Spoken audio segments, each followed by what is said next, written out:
বিশ্বের সবচেয়ে গুরুত্বপূর্ণ সমুদ্রপথ স্ট্রাইট অফ হরমুজ। প্রতিদিন এই পথ দিয়ে যায় কোটি কোটি ব্যারেল তেল। আর এখনই সেই পথের ওপর প্রায় সম্পূর্ণ প্রভাব বসিয়েছে ইরান। কিন্তু প্রশ্ন হলো, হরমুজ প্রণালীতে কি সত্যি ইরানের পূর্ণ নিয়ন্ত্রণ প্রতিষ্ঠিত হয়েছে? আন্তর্জাতিকভাবে উত্তর হবে না, কারণ হরমুজ এখন একটি আন্তর্জাতিক জলপথ। বিশ্বের যে কোনো দেশের জাহাজ আইন অনুযায়ী এই পথ ব্যবহার করতে পারে, তবে বাস্তব পরিস্থিতি একেবারেই ভিন্ন।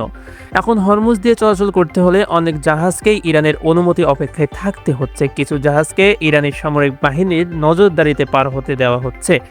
আর শত শত তেলবাহী জাহাজ এখনও দাঁড়িয়ে আছে উদ্বেগে। বিশ্লেষকদের মতে ইরান এমন এক অবস্থানে পৌঁছে গেছে যেখানে তারা চাইলেই মুহূর্তের মধ্যে বিশ্ববাজারে তেলের দাম বাড়িয়ে দিতে পারে। অর্থাৎ কাগজে কলমে হরমুজ প্রণালী আন্তর্জাতিক হলেও কিন্তু বাস্তবে এই মুহূর্তে স্ট্রাইট অফ হরমুজ সবচেয়ে শক্তিশালী নিয়ন্ত্রণ রয়েছে ইরানের হাতেই।